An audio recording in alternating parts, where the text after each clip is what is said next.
Has it ever happened to you that you shared the wrong thing with the wrong person? And the person didn't listen and the response was just oh so helpful. Hi pal, how's it going? How are you doing? My wife wants a divorce. Oh cool, that's awesome. Have you ever had situations where we belittled other people's feelings? Oh my, this is scary. Oh come on, don't be scared. It's not that bad, there's nothing to be scared of. But I am scared, and I won't feel less scared just because you're telling me. I just feel like if there was something wrong with me. Situations when we wanted to make things better and it didn't help.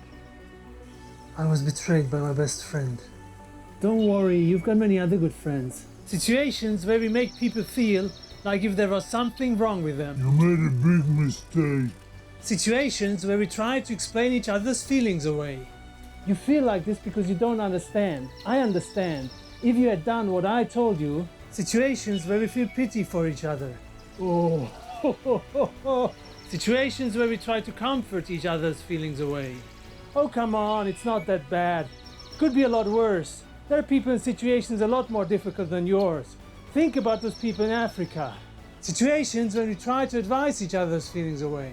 Don't take it so seriously. You should see it differently. You should do the following. Situations when we divert and distract from the topic and trick each other into not feeling our feelings. By the way, did I tell you that I had a car accident last week? I didn't cause the accident actually, but it really weighs on me that the other driver was seriously injured. Oh, the same thing happened to another friend of mine. He actually moved to Bali last week. Have you ever been to Bali? It's such a beautiful island. Or even this. I'm really sad and disappointed because I wasn't accepted for the nature resilience training. Come on, get yourself together. Don't make such a fuss. An Indian knows no pain. Heads up, keep your chin. Have you ever asked yourself why it is so easy to be around some people and yet so difficult to be around other ones? Have you ever noticed that with some people we contract and with other people we expand? With some people we open up and with other people we close ourselves, with a feeling of tightness in the chest and the belly. Me too are the two most healing words when somebody clearly expresses that he or she exactly knows what we are talking about. Have you ever asked yourself what humility, empathy, compassion and connection have to do with social competence? You must, you should, you mustn't, do this, do that, you shouldn't, you mustn't. I understand that we all develop our coping mechanisms to get through life. But isn't it just better to treat people with dignity? So how does this work? It works by listening carefully without judging, taking the perspective of the other person, and witnessing and honoring the other person's words and feelings. I'm really grateful that you agreed to meet up on such a short notice. I really needed to talk to you. Actually, I lost my job last week and I feel pretty lost. I'm quite desperate and I have no clue about how to sustain my family. And my wife doesn't even know yet.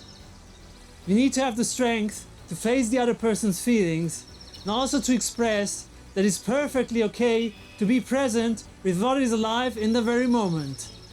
I'm really sorry to hear this. I understand that this must be terrible for you. And I don't even know what to say right now, but I'm really glad that you shared that with me. And I really appreciate your trust and your vulnerability. Assure our unconditional support.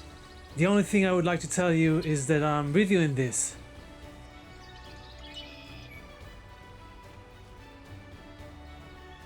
No belittling, comforting, advising, or explaining. Wouldn't it be better to create connection instead? Maybe sharing our own experience with the topic if we have gone through something similar, but only once there aren't so many emotions involved anymore. I actually don't have any good advice for you, but I would love to share my own experience with the topic. I was also laid off a couple of years ago and I was terrified like you are right now.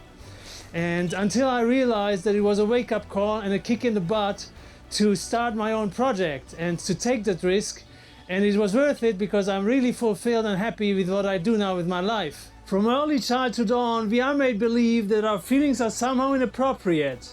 So we suppress them, which on a long term makes us sick. But our feelings aren't there to be suppressed. They are there to be felt. Felt in the body and not in the mind. Because our body is our navigation system for this planet.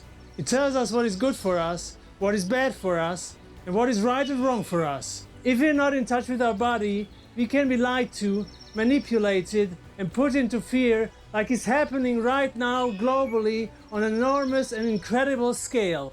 We can be the biggest gift if we are willing, capable, and strong enough to be present with what is alive in the other one in the very moment. That's what makes things better. That might also be what heals. That's what creates connection. Would you like to be that gift?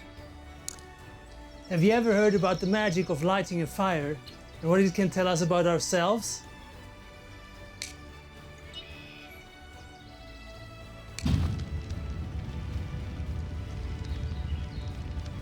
The Native Americans used to have a saying which was, "Show me how you light your fire and I'll tell you who you are."